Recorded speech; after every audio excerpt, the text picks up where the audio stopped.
Inscreva-se no canal Histórias e Casos para descobrir os segredos mais sombrios e fascinantes que o mundo já presenciou. Ative o sino e prepare-se, porque o que você está prestes a ouvir pode mudar a forma como você enxerga o silêncio. No coração de uma terra esquecida pelos mapas, cercada por montanhas cobertas de neblina e rios que corriam como se carregassem a memória dos mortos, havia um vilarejo chamado Dornak.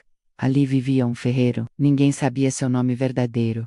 Ele não falava, era mudo desde que chegou, mais de 20 anos atrás. A aldeia o conhecia apenas como o mudo da forja, e apesar do silêncio, seus braços eram mais eloquentes que 1000 palavras. Cada martelada sua parecia cantar. Suas espadas eram desejadas por senhores de guerra.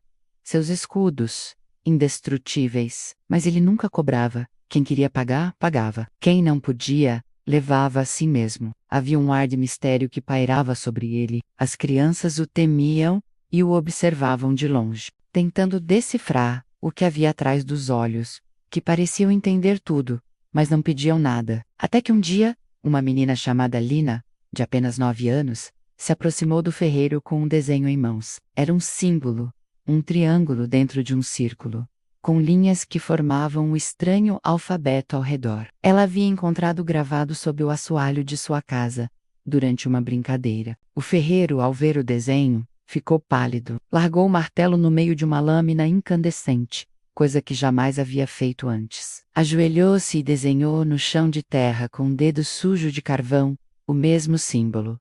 Confirmou com a cabeça. Aquilo era real. Lina contou que sua avó havia morrido ali naquela casa, e antes de morrer, sussurrou para ela: "O segredo está no ferro."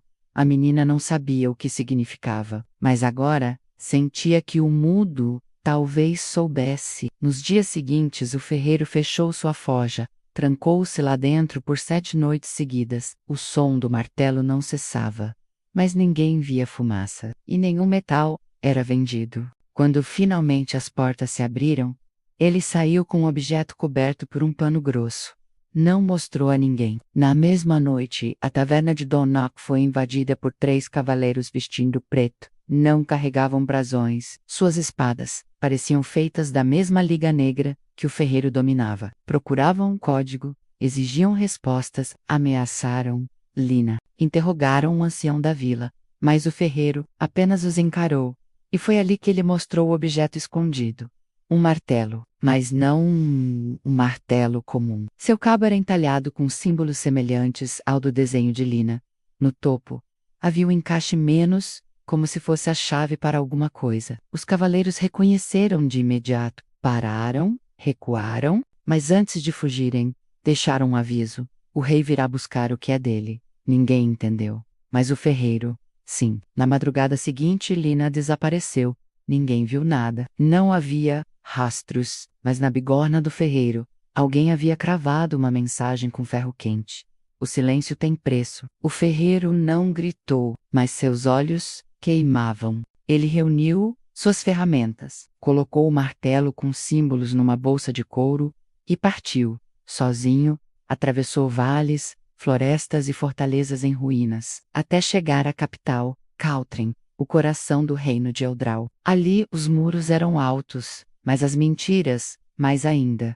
O rei havia morrido há 1 ano. 7 nobres disputavam o trono. Cada um alegava possuir o direito legítimo, baseado em linhagens, espólios ou profecias. Nenhum tinha provas, só sangue nas mãos. Mas o ferreiro sabia de algo. Na noite da morte do rei, ele havia forjado uma chave a pedido de um estranho encapuzado. A chave foi feita em silêncio e entregue sob ameaça. Mas o que ele viu, naquela noite, ninguém sabia. Dentro das muralhas, encontrou Lina. Estava viva, presa no castelo. Um dos nobres a mantinha como isca. Sabendo que o ferreiro viria, ele não se enganou, mas não esperava que o homem mudo tivesse um código. O código do ferreiro não era um pergaminho, nem uma espada. Era uma aliança silenciosa entre símbolos, metal e verdade, forjado no fogo da consciência. Em seu martelo havia 7 marcas, cada uma correspondia a uma mentira contada pelos nobres. O ferreiro caminhou até o salão dos tronos. Todos os 7 estavam ali. Lina Acorrentado ao lado, um ancião cego lia as leis antigas. O ferreiro jogou o martelo ao chão. Ele se encaixou em uma fenda, escondida sob o trono vazio. Um mecanismo se ativou, do chão.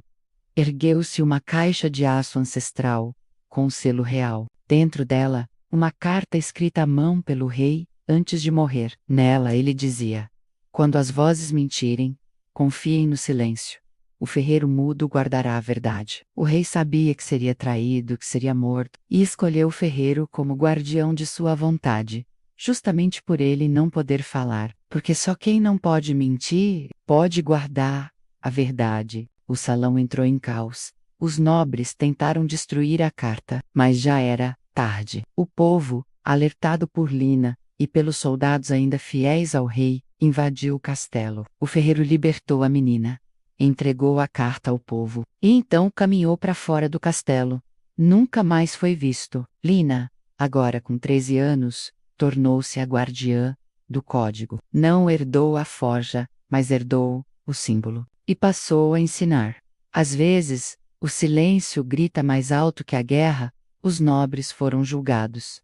O reino, reorganizado, o trono permaneceu vazio por 7 anos, até que Lina completasse a idade real para assumir. Dornoch voltou a ser um vilarejo calmo, mas em sua forja ainda permanece o martelo, selado em uma redoma de vidro, com as 7 marcas visíveis, e uma 8ª que ninguém sabe de onde veio. Alguns dizem que é o símbolo da próxima mentira. Outros dizem que o ferreiro ainda vive esperando, mas os mais antigos acreditam que ele nunca foi mudo.